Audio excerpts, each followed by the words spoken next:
They said a black man couldn't do it. They said his hands weren't steady enough, his mind not sharp enough, his place not worthy enough to touch the machinery that would decide the fate of the free world. But on a cold morning in 1943, inside a sprawling factory in Detroit where the roar of industrial might drown out the whispers of hatred, one man stood before a blueprint that would change everything. His name was David Baker, and the machines he was about to build wouldn't just help win the war, they would prove that genius has no color, that brilliance bows to no segregation, and that sometimes the greatest battles are fought not with guns, but with wrenches, slide rules, and an unbreakable will to prove the world wrong. The story begins not in the smoke and fire of European battlefields, but in the suffocating heat of Birmingham, Alabama, where David Baker first learned that the color of his skin would be both his greatest obstacle and his most powerful motivation. Born in 1915 to a sharecropper father and a schoolteacher mother who insisted education was the only weapon that couldn't be taken away, David showed an early fascination with how things worked. While other children played in the red clay dirt, he dismantled pocket watches, rebuilt broken radios, sketched elaborate mechanical contraptions in notebooks his mother bought with money she didn't have. His father would shake his head, not in disappointment, but in fear, because in the deep south of the 1920s, a black boy with big dreams was a dangerous thing. Dreams got you noticed, and being noticed got you hurt. But David's mother refused to let the world crush her son's spirit. She scrubbed floors in white homes during the day and taught David mathematics by candlelight at night, her fingers tracing equations across borrowed textbooks while outside, the world reminded them daily of their supposed inferiority. Separate water fountains, separate schools, separate futures. The message was clear and cruel: know your place, stay in your lane, and never, ever dream of touching the machinery that builds empires. Yet every time David passed the local machine shop where white men shaped metal into marvels, he felt something stir inside him, not resentment, though that came later, but a burning question that wouldn't let him sleep. Why not me? The answer came in 1933 when David, against astronomical odds, earned a scholarship to study mechanical engineering at Tuskegee Institute, one of the few places in America where a black student could pursue such an education. At Tuskegee, surrounded by other young black men and women who refused to accept the limitations the world imposed, David flourished. He stayed up until dawn perfecting calculations, his hands stained with ink and grease, his mind racing through problems of torque and tension, stress and strain. His professors saw in him something rare, not just intelligence, but an intuitive understanding of machinery, as if he could hear the language of metal and speak it fluently. By the time he graduated in 1937 with top honors, David Baker was arguably one of the most talented young engineers in America. But in America, that talent meant nothing if you were black. He applied to every major engineering firm in the country: Ford, General Motors, General Electric, Westinghouse. The rejection letters came like clockwork, each one a knife wrapped in polite language. Some didn't bother with politeness. One letter simply stated, "We do not employ colored engineers." Another suggested he might be better suited for janitorial work. David kept every rejection letter, stacking them in a box beneath his bed, and every night he looked at that box and made himself a promise. Someday, somehow, he would build something so important, so undeniable, that they would have to acknowledge him. He didn't know that the opportunity would come wrapped in the most devastating war humanity had ever seen. December 7th, 1941, Pearl Harbor burns. America, thrust into global conflict, suddenly faces an existential crisis. It needs machines. Thousands upon thousands of machines, and it needs them fast. Tanks, planes, ships, artillery. The industrial heartland of America, Detroit in particular, transforms overnight into what President Roosevelt calls the arsenal of democracy. Single quotes factories that once made automobiles now make bombers. Assembly lines that produced family sedans now produce Sherman tanks. And in this desperate scramble to arm a nation, something unprecedented happens. The color line begins to blur. Not because America suddenly becomes enlightened, but because it has no choice. The war demands more workers than white America can supply. And so, reluctantly, grudgingly, the factories open their doors to black workers. Not with welcome, but with necessity. David Baker arrives at the Willow Run bomber plant in Michigan in January 1943, one of thousands of black Americans migrating north for war work. And the plant is a marvel, the largest factory under one roof in the world, nearly a mile long, designed to mass-produce B-24 Liberator bombers at a rate that seems impossible. One bomber every hour. It's an assembly line on a scale never before attempted, and it's chaos. Production goals aren't being met. Bottlenecks clog the line. Machinery breaks down faster than it can be repaired. The pressure is immense because across the Atlantic, American boys are dying. And they're dying in part because they don't have enough air support. Every day of delay at Willow Run means more Gold Star mothers, more telegrams that begin with "We regret to inform you." David is hired not as an engineer, they won't give him that title, but as a technical assistant, which really means he's expected to carry tools for white engineers and keep his mouth shut. He's assigned to the machine shop, a massive space filled with lathes, milling machines, drill presses, the heartbeat of the factory where precision parts are manufactured. On his first day, he walks through clouds of metallic dust, past machines tended by men who glance at him with expressions ranging from curiosity to contempt. A white foreman, a man named Sullivan with a beer gut and a cigarette perpetually dangling from his lips, looks David up and down and says, "You can read blueprints, boy?" David, swallowing his anger at that word, at the condescension dripping from it, simply nods. Sullivan tosses him a blueprint for a hydraulic actuator component, a complex part with tolerances measured in thousandths of an inch. "File this away," Sullivan says, dismissing him. But David doesn't file it away. He studies it, and within 10 minutes he spots a design flaw that will cause the component to fail under stress. He hesitates. This is his first day. He's been hired to carry tools, not to question the work of white engineers with decades of experience. But he remembers his mother's words from childhood. If you know something is right, speak it. The world may punish you for speaking, but it will definitely punish you for staying silent. So David approaches Sullivan, blueprint in hand, and politely, carefully explains the problem. Sullivan's face reddens. The other men in the shop go quiet, watching this moment that could end very badly. "You think you know better than the engineers who designed this?" Sullivan's voice is dangerous. David meets his eyes and says simply, "I think the math doesn't lie. Sir, it's a gamble that could get him fired on the spot. Blacklisted from war work, sent back to a South that has nothing for him." But Sullivan, to his credit, actually looks at the blueprint, follows David's calculations, and after a long, tense silence, nods slowly. "Test it," he says. The component is manufactured both ways, the original design and David's modification. Under stress testing, the original design fails exactly as David predicted, shattering at 2/3 the required pressure. His version holds. That moment, witnessed by a dozen skeptical white workers, changes something. Not everything. David still eats lunch at the colored table in the cafeteria, still uses the segregated bathroom, still endures the casual racism that permeates every interaction. But in that machine shop, he's earned something more valuable than respect. He's earned proof. And in the world of engineering, proof is currency. Word spreads. Within weeks, David finds himself quietly consulted on problems that have stumped the official engineering staff. A bearing assembly that keeps seizing up, a rivet pattern that's causing metal fatigue, a cooling system that's inadequate for the engine specifications. He works on these problems at night after his official shift ends, hunched over borrowed blueprints in the colored section of the dormitory, running calculations by lamplight, sketching solutions on whatever paper he can find.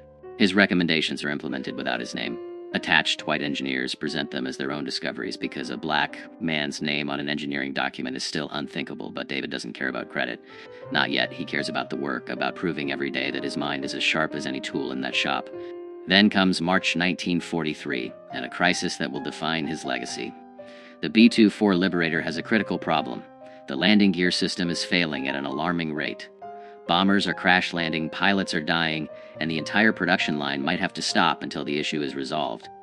The landing gear mechanism is incredibly complex. It has to be strong enough to absorb the impact of a 65,000-pound aircraft touching down at high speed, yet light enough not to compromise the bomber's performance, and reliable enough to function after the aircraft has been shot full of holes by German fighters. The current design, developed by some of the best aeronautical engineers in America, is failing in field conditions. Planes are bellying onto runways, gear collapsing on landing, crews barely escaping before their bombers burst into flames. The pressure on Willow Run becomes suffocating. Military brass arrive from Washington, grim-faced men in uniforms heavy with medals demanding answers. Production slows to a crawl as engineers scramble for solutions. Tests are conducted. Modifications are attempted. Nothing works. David watches from his position at the margins, this black man still officially just a technical assistant, and he sees what the white engineers don't see because they're too close to their own assumptions.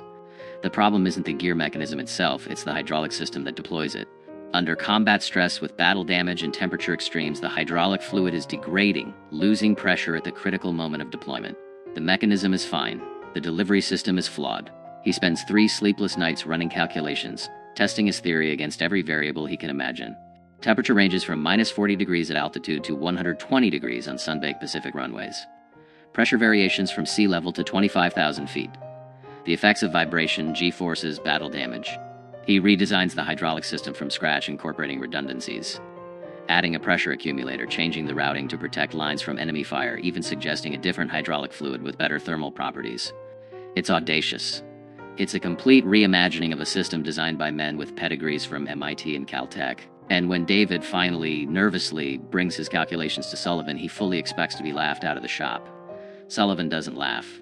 He stares at the pages of calculations, the detailed schematics, the test data David has compiled on his own time with borrowed equipment. Then he does something David never expects. He picks up the phone and calls the chief engineer. Within an hour, David was standing in a conference room he was never supposed to enter, surrounded by white men in suits and uniforms. All of them looking at this black technical assistant with expressions ranging from skepticism to open hostility. One colonel actually asks, "Who did these calculations for you, boy?" The assumption that David couldn't possibly have done this work himself hangs in the air like poison gas. But the chief engineer, a pragmatic man named Henderson who cares more about solving problems than maintaining racial etiquette, cuts through the tension. "Can you defend this work?" he asked David. "Can you explain every decision, every calculation?" David can. For 2 hours, he walks him through his redesign, answering every technical question, defending every choice, demonstrating a mastery of hydraulic systems that makes it impossible to deny his competence. The men in that room don't want to believe him. Everything in their world tells them that a black man shouldn't be capable of this level of engineering sophistication. But the mathematics doesn't care about their prejudices. The stress calculations don't respect segregation. The fluid dynamics work the same regardless of who discovered them.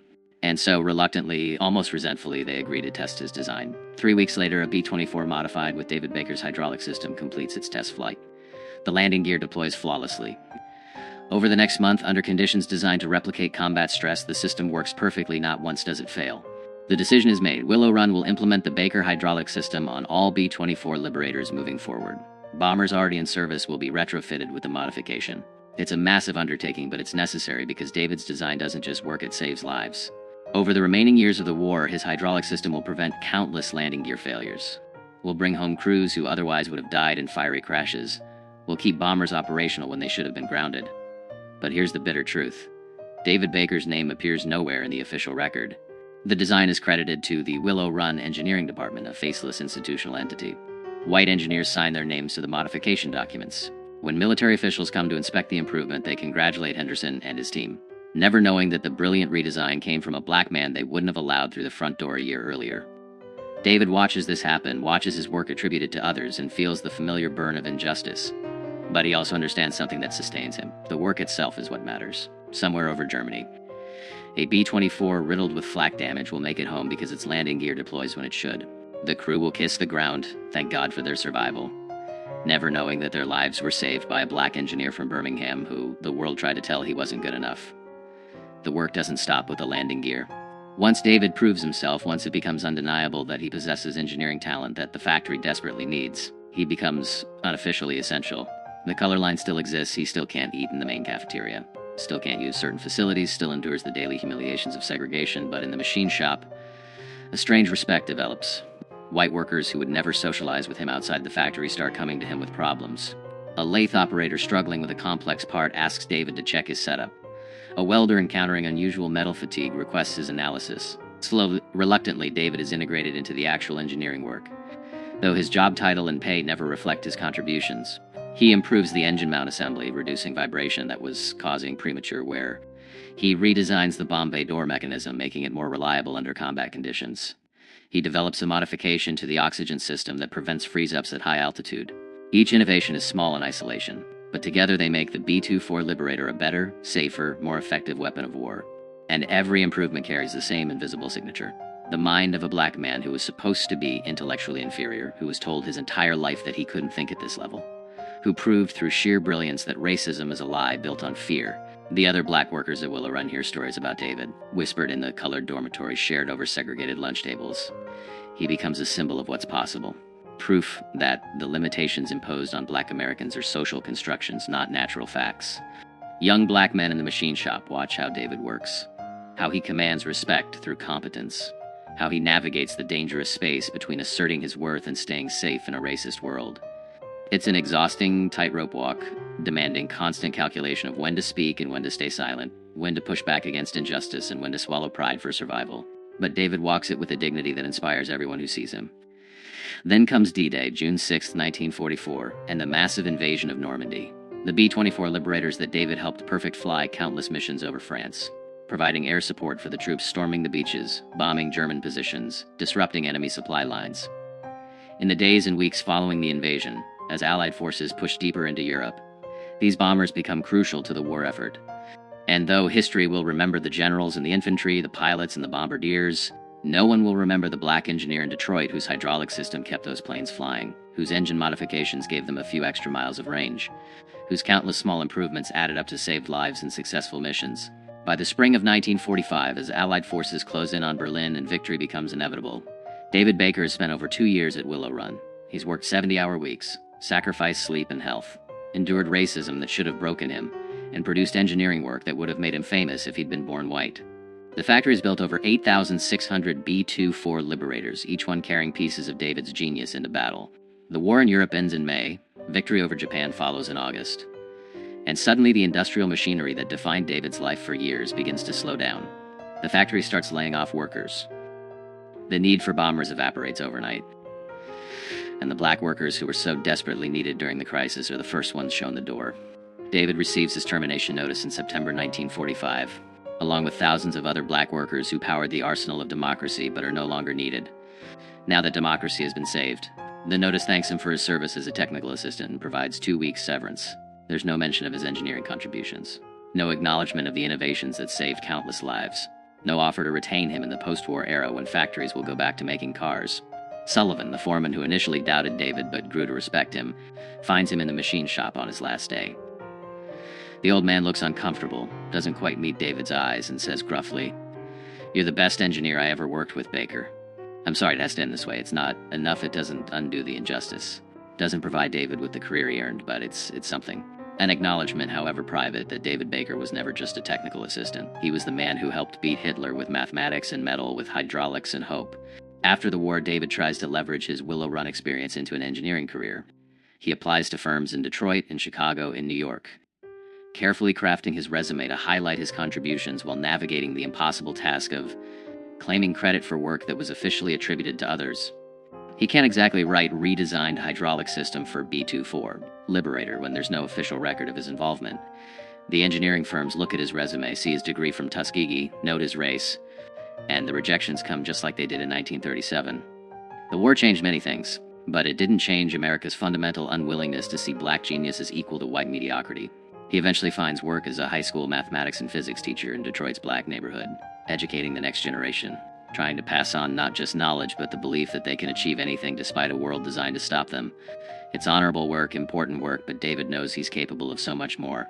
At night, he sits in his small apartment surrounded by engineering textbooks and drafting tools he rarely uses, and wonders what he could have built if America had let him. How many innovations died because a talented black engineer was confined to a classroom instead of a laboratory? How much potential was wasted because racism valued skin color over capability? Decades pass. The story of Willow Run becomes legend. The tale of American industrial might defeating fascism through sheer productive capacity. Books are written, documentaries are made. Museums preserve B-24 Liberators as symbols of the greatest generation's triumph. The engineers who designed these planes are celebrated, their names recorded in history. But David Baker's name appears nowhere. His contributions exist only in fading memories and the recollections of a few black workers who knew him. In the private knowledge of men like Sullivan, who saw his genius firsthand but never fought to ensure he received recognition. David Baker dies in 1983 at age 68, having never received public acknowledgement for his wartime contributions. His obituary in the local Detroit newspaper identifies him as a retired teacher and community leader. It doesn't mention Willow Run, doesn't mention hydraulic systems or bomber engineering, doesn't hint at the fact that this quiet, dignified man helped win the most important war in human history. His story, like the stories of thousands of black Americans who contributed to victory but were erased from the narrative, seems destined to disappear completely, another casualty of America's selective memory. But here's what racism couldn't destroy: the work itself. Every B-24 Liberator that made it home safely with David's hydraulic system. Every crew member who survived a landing that should have been fatal because a black engineer from Birmingham understood fluid dynamics better than the white men with famous names and prestigious degrees. Every bomb that reached its target because David's engine modifications gave the plane just enough extra performance. The machines he built didn't care about the color of their creator's skin. They just worked reliably, effectively, saving lives and winning battles. And in the end, isn't that the ultimate vindication? Not the recognition that never came, not the career that was stolen, not the credit that was denied, but the undeniable fact that when America needed genius, it found it in a place it claimed genius couldn't exist, and a man it said couldn't possibly possess the intelligence to shape history. David Baker built machines that beat Hitler, and he did it while a nation that needed him refused to see him. His story finally being told now, decades too late to benefit him, but not too late to honor him, is more than the tale of one brilliant engineer denied his due. It's the story of how many David Bakers existed, how many black Americans possessed talents that could have changed the world but were never given the chance. how much human potential America squandered in service of maintaining racial hierarchy. For every David Baker we discover how many remain invisible, their contributions erased, their genius unrecognized. The B-24 Liberator helped win World War II, but it won despite America's racism, not because America overcame it. And the men and women who built those planes, who designed their systems, who solved the engineering problems that kept them flying, many of them were black Americans whose names we'll never know, whose brilliance was stolen by a society that couldn't admit they possessed it. David Baker deserved better. He deserved to sign his name to his designs, to be celebrated as the engineering genius he was, to build a career worthy of his talents, to see his children grow up knowing their father helped save the world. He deserved to live in an America that judged him by his capabilities rather than his color. He didn't get that America, not in his lifetime, but the machines he built remained testament to what was possible when talent met necessity, when one man refused to let racism define his worth, when genius proved stronger than prejudice. If only for the brief moment it took to solve an impossible problem and save countless lives. If this story moved you, please take a second to like this video. It truly helps us keep these untold stories alive. David Baker's name may not appear in the history books you learn from, but his legacy lives in every recovered story of black excellence that refused to be silenced.